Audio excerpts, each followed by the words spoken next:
यमुना के किनारे बसे एक शांत से गांव रामपुर में खुशियों की लहर दौड़ रही थी। गांव के एक युवक बाबूलाल की अभी अभी शादी हुई थी।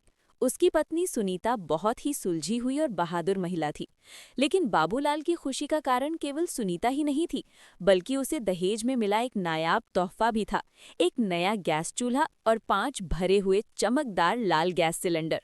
उन दिनों गांव में गैस होना अमीरी की निशानी मानी जाती थी। रात के अंधेरे में बाबूलाल अपने आंगन में खड़ा उन सिलेंडरों को ऐसे निहार रहा था जैसे वे सोने के कलश हों। वाह भाई वाह, मेरी तो सच में लॉटरी लग गई। लोग कहते थे कि ससुर जी कंजूस हैं, पर उन्होंने तो मेरा दिल जीत लिया। अब न चूल्हे का धुआं होगा, न लकड़ियां ढोनी पड़ेंगी। अब मैं ठाठ से शहरियों की तरह खाना बनवाऊंगा। ससुर जी, आपकी तो जय जयकार हो। तभी सुनीता ने खिड़की से झांकते हुए उसे आवाज दी। रात का सन्नाटा गहरा रहा था और हवा में एक अजीब सी ठंडक थी। अजी सुनिए, रात के 12 बज चुके हैं, अब अंदर भी आ जाइए। उन लोहे के सिलेंडरों को क्या रात भर चमकता हुआ देखते रहेंगे? आज हमारी शादी की पहली रात है, थोड़ा ध्यान मेरी तरफ भी दीजिए। हाँ हाँ भाग्यवान, बस आ ही रहा हूँ। इन अनमोल सिलेंडरों को जरा ढक दूं, कहीं रात में कोई चोर न ले उड़े। लेकिन बाबूलाल को क्या पता था कि उस रात उसकी किस्मत बदलने वाली थी। गांव से कुछ ही दूरी पर घने जंगलों के बीच एक डरावना तांत्रिक बरसों पुरानी साधना में लीन था। उसके पास एक पीतल का कलश था जिसमें उसने पिछले 30 सालों से एक खूंखार नीली चुड़ैल को कैद कर रखा था। वो चुड़ैल साधारण नहीं थी, उसे ऊर्जा और गैस की महक से एक अजीब नशा मिलता था। तभी अचानक एक हादसा हुआ। तांत्रिक का पैर एक पत्थर से टकराया और वो लड़खड़ा गया। हे भगवान, अनर्थ हो गया। ये कलश हाथ से कैसे छूट गया? नहीं नहीं। कलश जमीन पर गिरकर टूट गया और उसमें से एक नीला धुआं निकला जो देखते ही देखते एक भयानक राक्षसी रूप में बदल गया। उसकी आंखें लाल अंगारी की तरह जल रही थी और उसकी नीली त्वचा खौफनाक लग रही थी।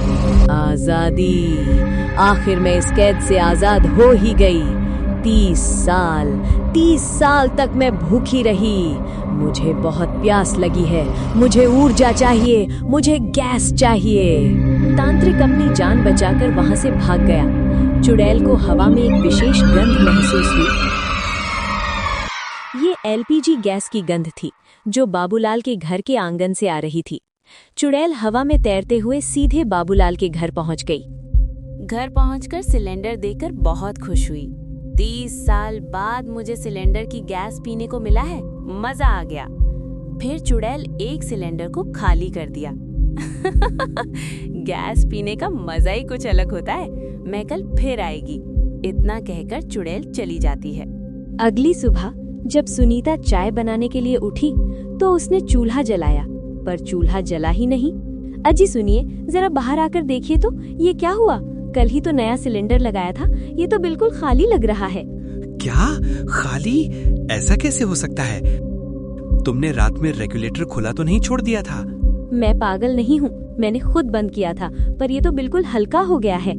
बाबूलाल ने दूसरा सिलेंडर लगाया। फिर रात हो गई, सब सो रहे थे। रात के 12 बजे चुड़ैल आकर एक और सिलेंडर खाली करके चली गई। मजा आ गया। गैस जैसा स्वाद किसी चीज में नहीं है। कल रात को मैं फिर आऊंगी और पूरे गांव वालों के सिलेंडर खाली कर दूंगी। लेकिन अगली सुबह वो भी खाली निकला। बाबूलाल का सिर चकरा गया। उसे लगा कि उसके ससुर ने उसे पुराने सिलेंडर देकर ठग लिया है। धिक्कार है ऐसे ससुर पर। मुझे लगा था कि उन्होंने मेरी मदद की है, पर उन्होंने तो मुझे धोखा दिया। पुराने खटारा सिलेंडर थमा दिए जो लीक कर रहे हैं। खबरदार जो मेरे पिता के बारे में एक शब्द भी कहा। सिलेंडर लीक नहीं कर रहे, कुछ तो गड़बड़ है। धीरे धीरे ये खबर पूरे गांव में फैल गई। हर उस घर में जहां गैस सिलेंडर था, रात को वे खाली हो रहे थे। गांव वालों में दहशत फैल गई। बाबूलाल ने फैसला किया कि वो रात भर जागकर चोर को पकड़ेगा। आधी रात को चुड़ैल रोज की तरह आकर गैस खाली कर रही थी। बाबूलाल ने जो देखा वो उसकी कल्पना से परे था। उसने देखा कि वो नीली चुड़ैल उसके आंगन में बैठी है और सिलेंडर की नली को अपने मुंह में डालकर गैस को गटक रही है। हे भगवान, ये तो वो नीली चुड़ैल है। ये तो गैस पी रही है। सुनीता, सुनीता, भागो यहाँ से। बाबूलाल डर के मारे अंदर भागा। चुड़ैल को पता चल गया कि अब गांव वाले सचेत हो गए हैं। अगले दिन जब गांव वालों ने अपने सिलेंडर छिपा दिए तो चुड़ैल गुस्से में पागल हो गई और बीच चौराहे पर आकर चिल्लाने लगी, ए गांव वालों, अगर तुम लोगों ने कल रात तक मेरे लिए गैस का इंतजाम नहीं किया तो मैं गैस की जगह तुम सबका खून पीना शुरू कर दूंगी। मैं तुम्हारे फेफड़ों से सांसें खींच लूंगी। मुझे मेरी खुराक चाहिए। गांव में मातम छा गया। किसी को समझ नहीं आ रहा था कि क्या करें। तभी सुनीता के दिमाग में एक बिजली सी कौंधी। उसने अपनी खिड़की से चुड़ैल को देखा और फिर अपने पति से बात की, अजी घबराइए मत, ये चुड़ैल गैस की भूखी है ना, इसे इसकी भूख का ऐसा सबक सिखाऊंगी कि ये दोबारा इस गांव का रुख नहीं करेगी। आप बस एक खाली सिलेंडर और पंडित जी के पास से ढेर सारा गंगा जल ले आइए। आप बस देखते जाइए। सुनीता ने एक खाली सिलेंडर लिया और उसे ऊपर तक पवित्र गंगा जल से भर दिया। उसने उसमें थोड़ा सा गैस का परफ्यूम भी छिड़क दिया ताकि चुड़ैल को लगे कि इसमें ताज़ा गैस भरी है। रात होते ही उसने वो सिलेंडर आंगन के बीचों बीच रख दिया।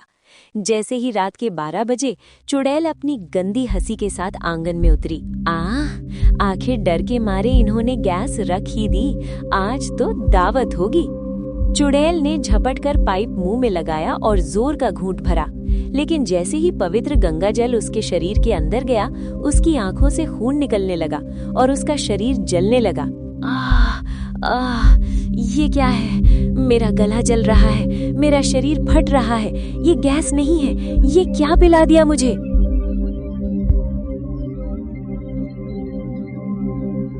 ये तेरी मौत है चुड़ैल, जिसे तू गैस समझकर पी रही है, वो माँ गंगा का पावन जल है। एक अशुद्ध आत्मा के अंदर जब पवित्रता जाती है तो उसका अंत निश्चित होता है। अब तड़प और जलकर भस्म हो जा। नहीं, मुझे छोड़ दो, मुझे माफ कर दो। देखते ही देखते चुड़ैल के शरीर से नीली आग के लपटें निकलने लगी। उसकी चीखें पूरे रामपुर गांव में गूंज रही थीं। कुछ ही मिनटों में वो भयानक चुड़ैल जलकर राख के एक ढेर में बदल गई। अगली सुबह गांव वालों ने देखा कि बाबूलाल के आंगन में राख का एक ढेर पड़ा था। सुनीता ने साहस का परिचय देकर पूरे गांव को बचा लिया था। सुनीता, तुमने तो सच में चमत्कार कर दिया। आज से इस घर का हर फैसला तुम ही लोगी। और हाँ, अब हमें गैस सिलेंडर के चोरी होने का भी कोई डर नहीं है। गांव वालों ने सुनीता की जय जयकार की। उस दिन के बाद रामपुर गांव में कभी कोई बुरी शक्ति नहीं देखी गई। बाबूलाल और सुनीता अब चैन से अपने गैस के चूल्हे पर बनी रोटियां खाने लगे और वो